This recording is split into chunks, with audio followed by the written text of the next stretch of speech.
All right, red light on.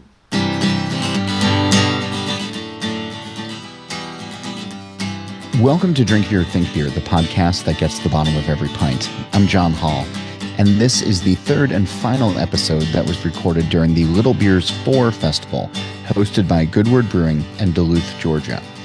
As I've said before, it's a seriously wonderful festival, and the 5th iteration is planned for April 19th, 2025. Get it on your calendar. This panel, which was presented live during the fest, features a trio of brewers who care deeply about specialty malt and took time out of the fest to talk with my colleague, Don Tse. But first, please go visit allaboutbeer.com. There, you can find original articles, reviews, news, insights, and podcasts. You can listen to shows like Brewer to Brewer and the All About Beer podcast, which Don Tse co-hosts, simply by searching All About Beer wherever you listen to shows. Don't forget, you can follow All About Beer on Instagram, Threads, X, and Facebook at All About Beer. And to keep up with all of the smoked beer news and releases, make sure you check out This Week in Rauch Beer. You can either search the group on Facebook or follow at TW Rauch Beer on X, Threads, and Instagram. Don't forget, there is some limited edition glassware and apparel available just by going to allaboutbeer.com/merch. This show and all of the work we do, it's supported by you. Please go visit patreon.com/allaboutbeer.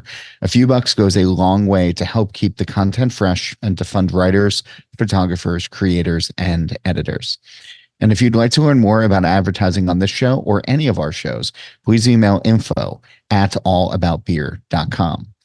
And with that, I'll let Don Tse introduce you to his panel who brew with specialty malts, and then take it away from Little Beers.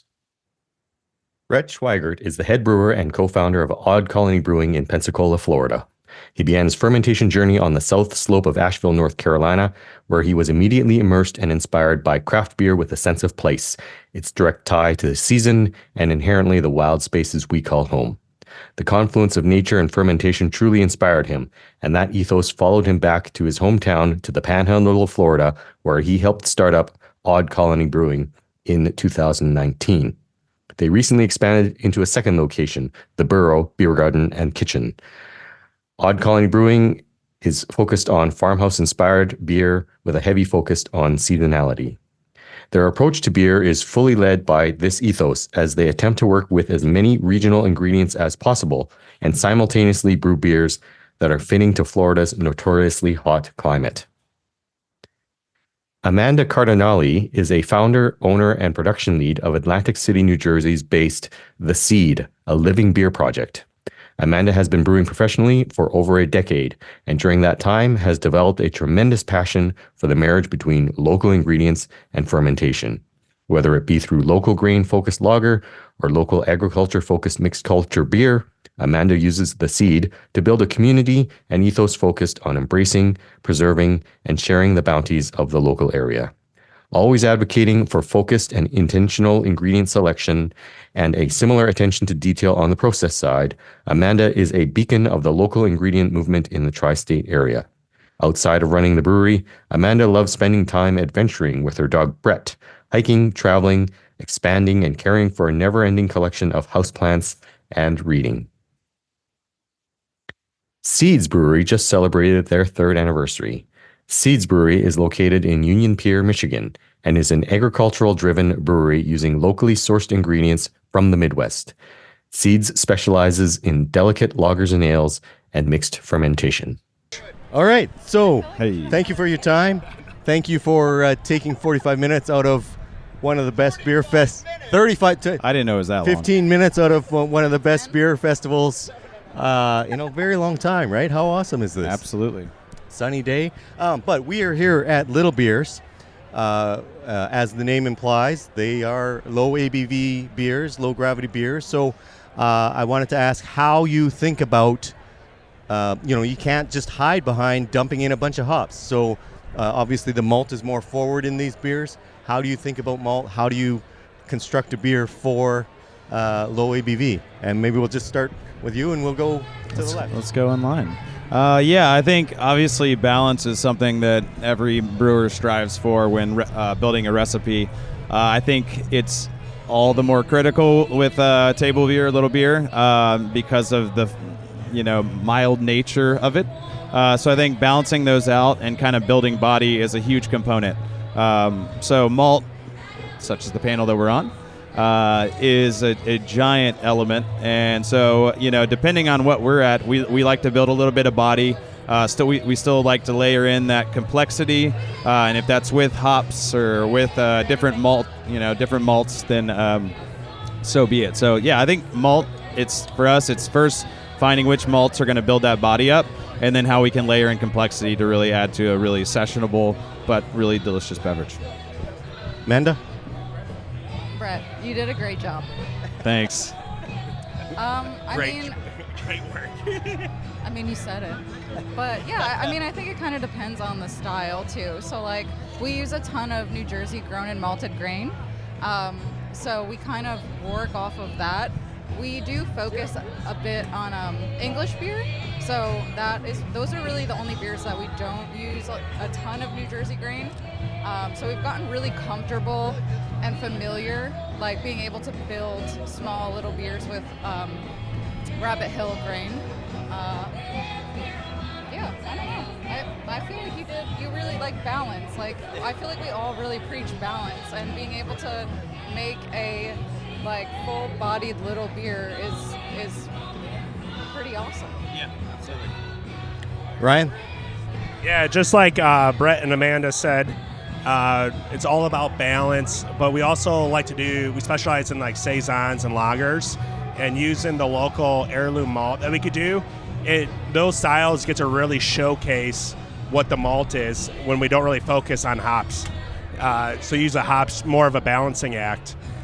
So we're privileged. We use 100% local from Sugar Creek, and then we use local raw corn, raw wheat, and raw rye from Grainer Farm. It's an organic farm. They're great. And just with that, it's we get to showcase what essentially like the wine, the terroir of the local agriculture. And we get to showcase, and to me it helps when it's local, and they're not very consistent, so it changes from batch to batch. And you lean into that. Thing. Yeah, so it's kind of more fun where we get to we only control so much, and then we let the yeast and the malts and then everything else kind of do the rest. So you've all sort of touched on my next question, which is that you're sourcing ingredients locally, and craft beer is itself kind of a niche industry, and then even small beers and lagers and saisons is even more niche within the niche. I think that the malt industry has really been driven by the big brewers. Big malt is not ideal for the beers you guys make, so if you could maybe talk about why it's important to work with local farmers and maltsters, how that malt is better for what you're doing, how it contributes more flavor as opposed to just extract. And maybe we'll go in reverse order now. We'll start with Ryan and then come this way. That's kind of like a long question. Yeah. So it depends like how deep you want to get. So the first, I would probably say, if you want to go more to like the growing aspects of the farms, so we use majority Sugar Creek.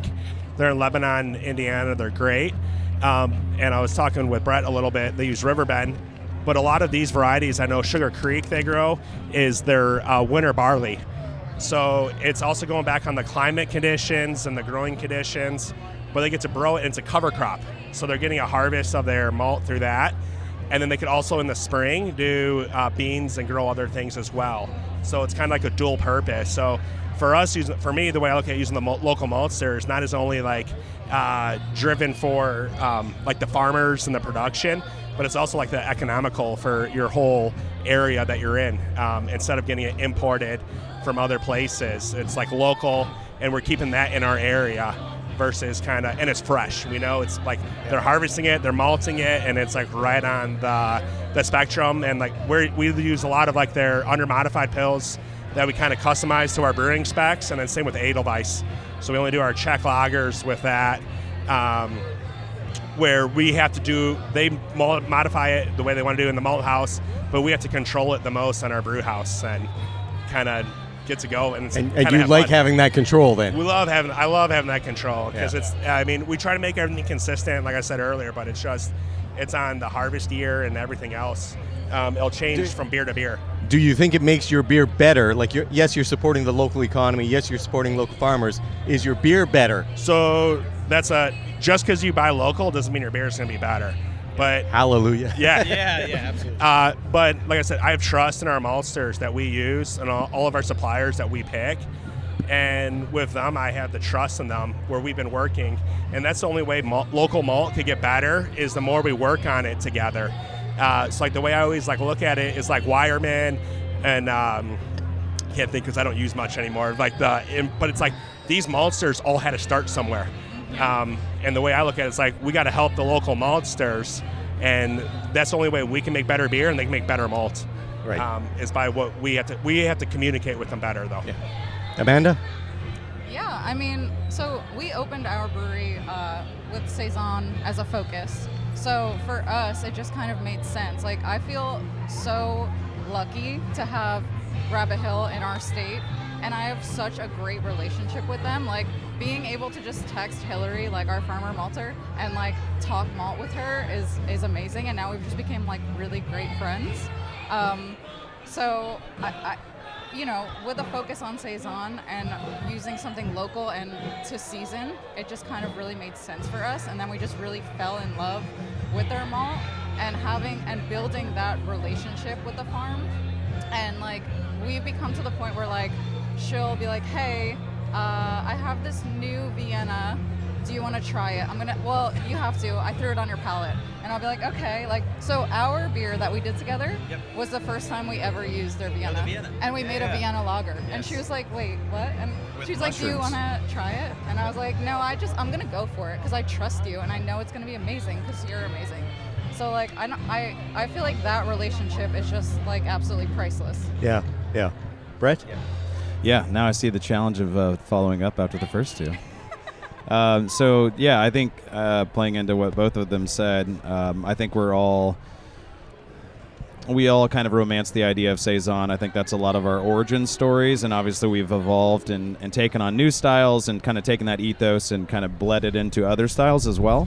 But I think at the very least, as my beer spills, I think we're all very curious creatures. So I think one cool thing with craft maltsters is you have that opportunity to, like Amanda said, try out new experiments. If it's something that they just finished and worked on, and you have that direct relationship, you have this connectivity to the maltster, which connects to the land, and you have this story that's kind of like inspiring you to kind of take things further. Because I think we're all chasing nuance. I think more or less we have, a lot of the beer styles we brew are going to be somewhat similar, but if our malts, our craft malts, each of our individual craft maltsters that we work with that are at least the most geocentric to our breweries, I think we can all come up with something that's unique to our land, our space, and the people and the community and the region that we work with. Right. Love that. Well, and going on with that, like I was just talking with Caleb, our maltster we use, and it's like we're not trying to replicate these old styles. It's just a guideline.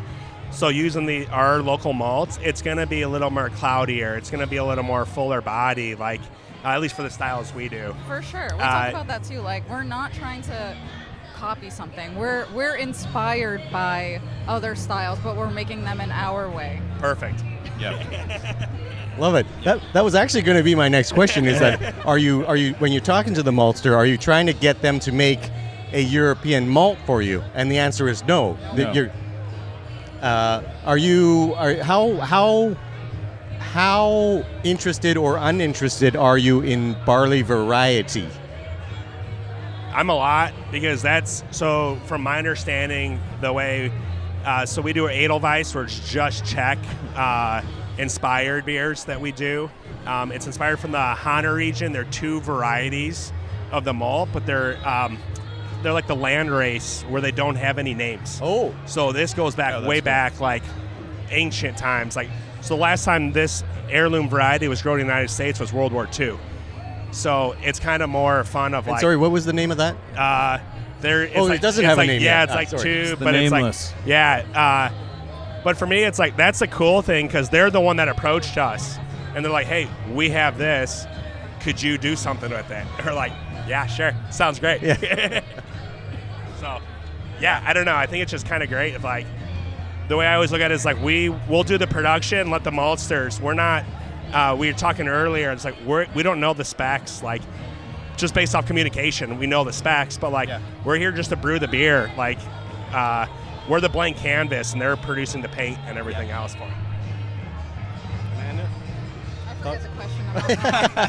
Just like different varieties. Barley variety, do you care? Does it matter? I mean, not particularly. I mean, we're pretty open. Like, I would say Hillary now has like a decent amount of varieties of things for us to choose from, but I'm like, whatever she has, I'm willing to try.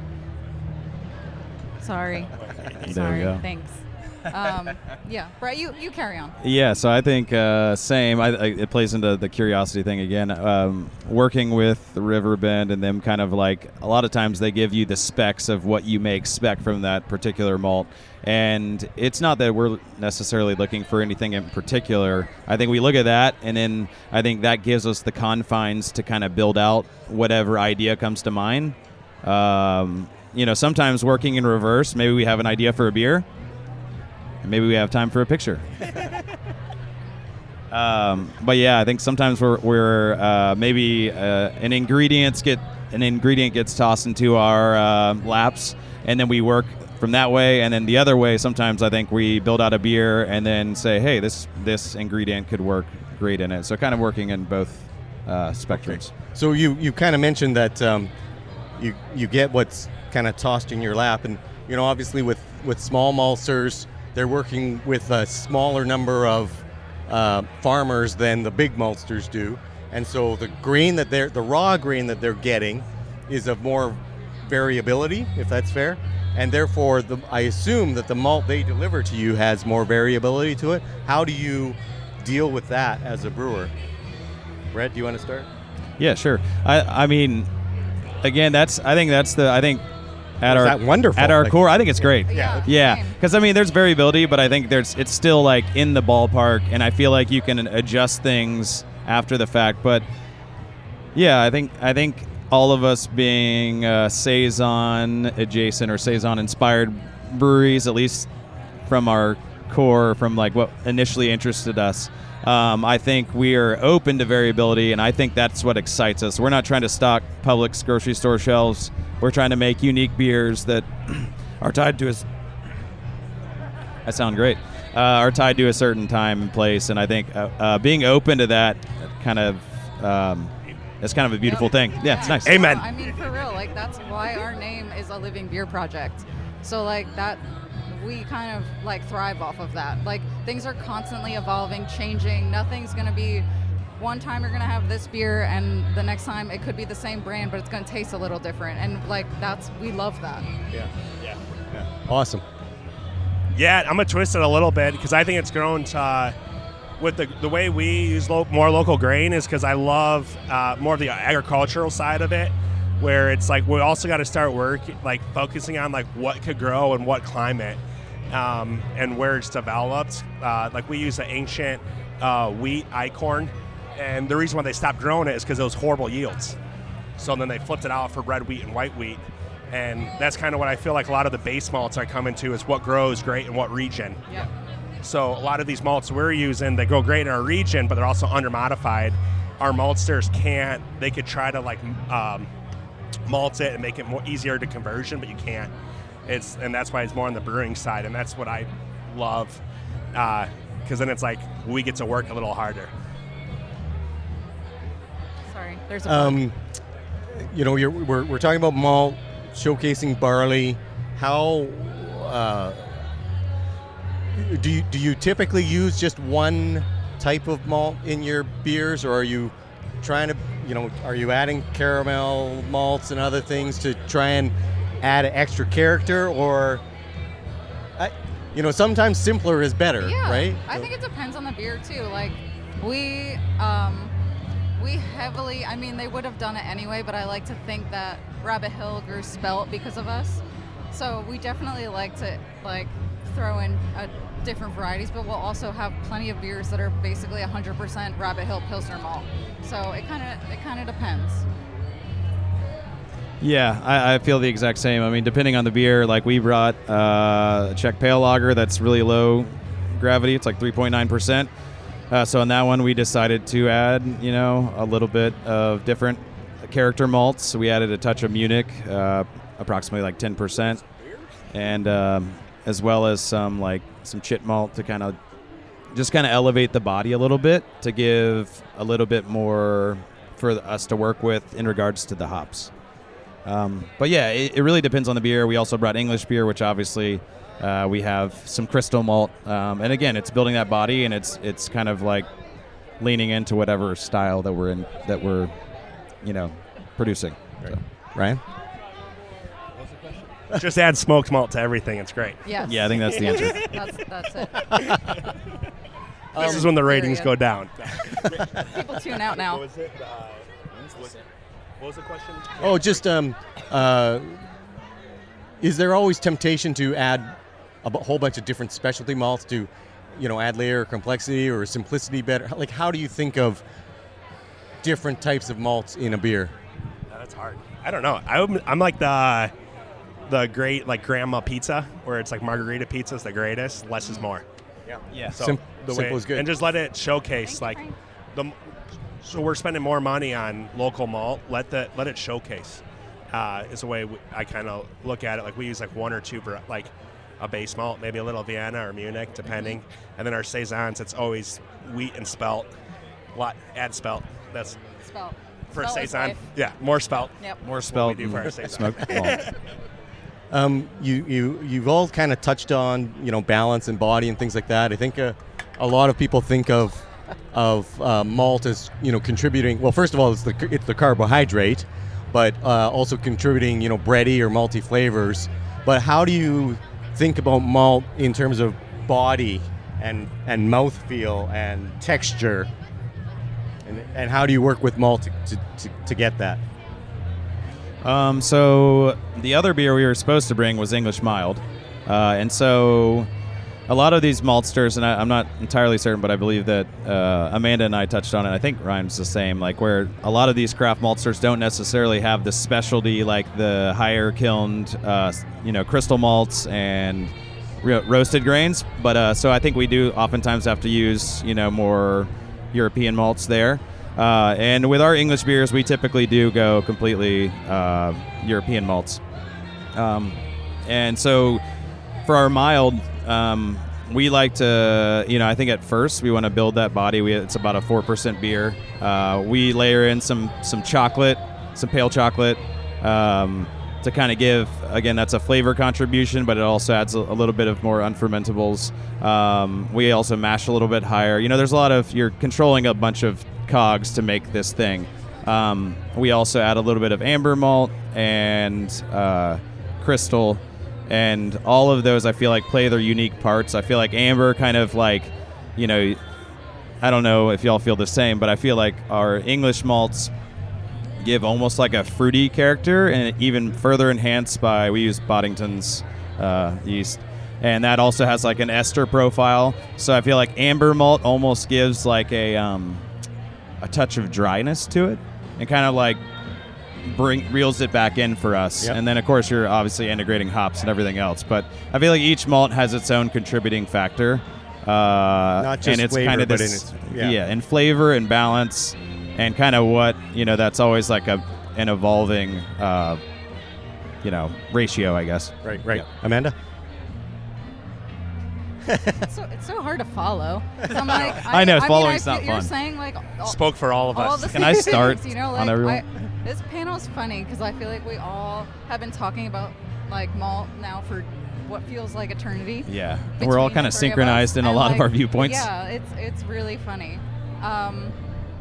For us, I would say the first thing, when you asked the question, the first thing that came to my mind to add a little depth and texture and complexity was we started decocting all of our pale lagers, just single decoction, and I feel like that kind of took them to the next level.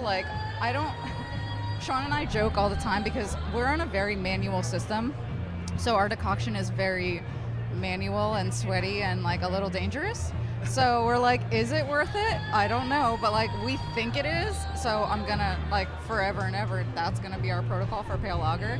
So that also like we weren't doing that to start, but we're like I think something's missing, and that's the route that we took to kind of fill that void. Yeah, love it. I agree with that. Decoct everything. Same. My Or- employees hate me a little, but it's fun now. It's just a fun, sweaty day. Well, and yeah, decoct everything, or it's like not giving all them the free shout outs or all the easy stuff or all our secrets. Let me rephrase that. But it's like for us, like chip malt. I always like adding a little chip malt, or that's why we use a lot of local raw.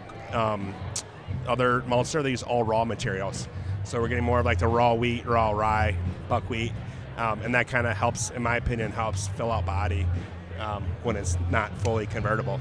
I want to talk to you about buckwheat after this. Yeah, don't do buckwheat. It's a mess. I only have once, and it was like the worst day of my life. It turns like maple syrup. Yeah. Like, because we always do a cereal mash on some of those. Yeah. And I was like, It was terrible. No longer. one and done. Okay. That's all I needed to know. Yeah. That's all I needed to know. You're always leading me into my next question. Ryan's good like that. How do you think about non-barley grains, and how do you utilize them for flavor, body, whatever? And I think it's great. Our flagship beer, we call it Mitten Life. And with that, it's 100% local, 100% from Michigan. So going all over the place, that was hard to get. Finding 100% local corn and then the barley. But we also use local hops for 100% with that.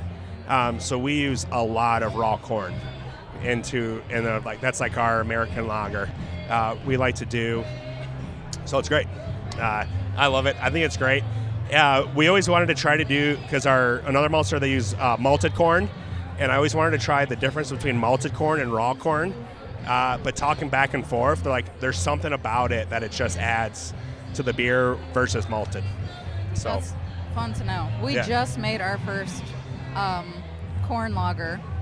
We're doing a light lager this year, and I of course texted Hillary like last minute, and I was like, I need corn ASAP, and she was like, well, I don't have any malted. I'm like, well, I'll just figure it out. Just throw a couple bags on the pallet.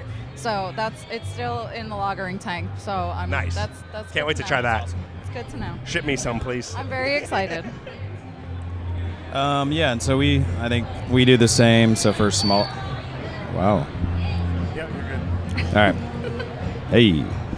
So yes, for our beers, I think like I just think of in these questions, I got to pull one particular beer and work off of that. But so I think of our 5-grain saison. It's basically just DuPont. It's clean. It's spicy. But then we had it's a low gravity beer that's fermented to very dry.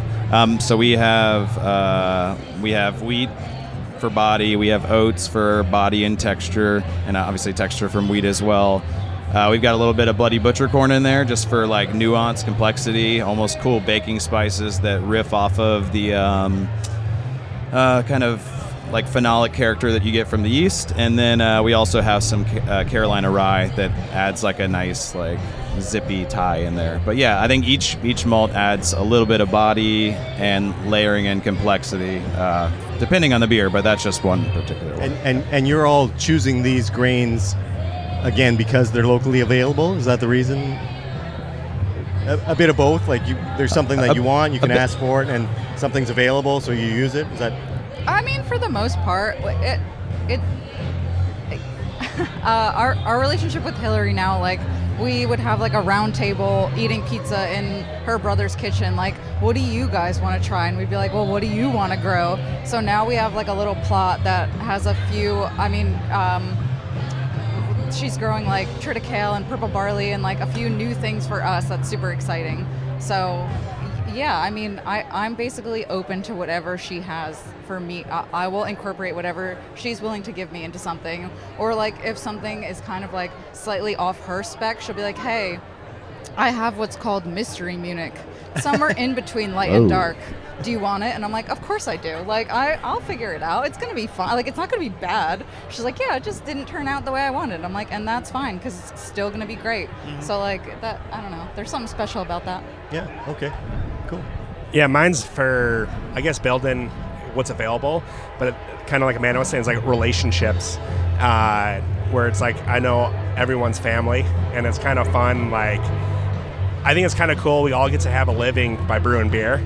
Is like one of the greatest things, and it's kind of cool that we could also help another local maltster also have a living by doing that. And essentially, it's like we can't do that without them, or we can't make our living without them, and then they can't do that without farmers. So that's my big. Our beer wouldn't be our beer without their malt. Right, and it's like we don't do anything really special besides use local malt and time. That's not true. Your beer is special. But I mean, like, we're not doing anything different than other breweries. It's just, my opinion is the local malt is what puts us on different levels of everybody else. Is more of like, you're not gonna. I don't feel like you could replicate our beer. Like, we give you a recipe, but without that local malt, it's all gonna be different. It's like, I always like winemaking, where it's like the terroir. Yeah. Right. Yeah. Awesome. I think when people get into beer, I think the craft beer industry was largely built on IPA and pale ale, and beer geeks have favorite hops, and malt is kind of the forgotten ingredient in many respects. What do you wish beer drinkers appreciated about malt, or could understand about malt more? I think it's the way I look at it is like almost like just I want the consumer to trust us. It's like it doesn't matter what beer we're going to produce, is we're trusting our maltsters to give us a product, and then I want the people to trust what we're doing. So it doesn't matter if it's a hazy IPA or a lager or a saison or a pub ale. Whatever we want to do with the malt, hopefully, like the way I look at it is like I don't want to make like amazing beer. I just want to make consistently good beer with every beer style, or like we don't want to do that with one beer style. So for me, it's more of like just to have people trust us. And if we come out with a hazy or whatever else, like you can still have cool grain in that. For sure. And I think it gives kind of even a funner mouthfeel for some of the beers. Yeah, absolutely. We put Rabbit Hill in almost every single beer we make. So even our hazy IPAs have their malted red wheat and their malted oats, and sometimes their Pilsner. So yeah, I mean, same thing. Like I feel like we're trying to. There will be times in our tasting room where we don't have an IPA available, which used to really like upset my staff, but now they actually like it because then it gives them a chance to teach someone something new and make someone try something that maybe they wouldn't have tried if we did just have an IPA on tap. And I think that's been like really fun for me and Sean to watch. Like maybe the guy that used to come in and only drink IPAs is now drinking saison and lagers, and that is like a very proud mom moment. Yeah. You created a monster. Yeah. Proud mom moment. That's my plan all along. I think, yeah, obviously malt, like you said, it's maybe not as sexy as hops, but I feel like it is kind of, it does provide, the bass line to the band, to the song. And I think it's okay that it does that. It provides cadence for the rest of the beverage. And I also believe that it's okay that it's not the most sung about. It's like the deeper you dive into it, the more that we have the opportunity to kind of romance it on social media or whatever outlet that we have. I feel like it's pretty special to see the consumer kind of buy into that, and maybe not even talk about it, but they're going back for that beverage. Like we have a Czech Dark Lager, and I feel like Czech Dark Lager's had this huge resurgence. But again, going away from that, we're in Florida, so dark beer is kind of scary to folks. Right. Yeah, but I think with beers like that have malt complexity, and if you can kind of like look at that bead. And you can kind of romance it, and you can kind of, show them the special nature of what you're doing with those beers. I think it can be a cool thing, a connection with the guests. Yeah, awesome. Well, thank you for your time. I'll let you get back to tasting beer. Thank you for having us. I appreciate this. Thanks for caring about malt. Yeah. I love malt. Yeah. Cheers. Really, thank you so much. Drink Cheers. more smoky beer. Eat more sandwiches. And eat a lot of sandwiches. Yeah. What's your favorite sandwich? The one in my hand. Why are we not prepared for this? Oh, that's a good Right. one. Pastrami or Reuben? Italian. Banh mi. What's your favorite sandwich? Italian. We got another Italian in the. Well, Thank you so much. All right, Amanda won. thank you. Good work, team. We did it. We survived. Let's go. Shotgun a beer. My anxiety's through the roof. Mine too. My heart's gonna explode. Thanks. Okay, a quick programming note. Little Beer 5 will be held on Saturday, April 19th in Duluth, Georgia. Get it on your calendar and as part of your travel plans. And our thanks to Todd DiMatteo and the city of Duluth for the hospitality and the ability to record this episode. Next week, we're going to shift gears just a bit as I plan to head to Nashville for a trio of conversations from Embrace the Funk and Yazoo Brewing's annual Funk Fest. I hope you'll tune in for that. In the meantime, if you need to reach me, email's the best way. It's John Holl. That's JOHNHOLL at allaboutbeer.com. Get in touch with questions, comments, or guest suggestions. A reminder, please go visit allaboutbeer.com where you can check out the podcast page, the merch page, and read great new content, as well as the archives going back to 1979. And you can also follow All About Beer on social media at All About Beer. If you're interested in supporting journalism in the beer space, like what we do, please email us at info@allaboutbeer.com to learn about advertising, or go to patreon.com/allaboutbeer to support us with your donations. Don't forget about the All About Beer podcast channel. Search and subscribe on your podcast platform of choice. Steal This Beer inexplicably still has new episodes every Monday, and the BYO Nano podcast happily comes out on the 15th of every month. And don't forget, go check out probrewer.com each week for original articles from the All About Beer team. As for this show, Nate Schweber does the music. Jeff Quinn designed our logo. Don Tse sat in the host seat this week, but I'm still John Holl. And new episodes release every Wednesday. And that's when I'll be back again to drink beer and to think beer.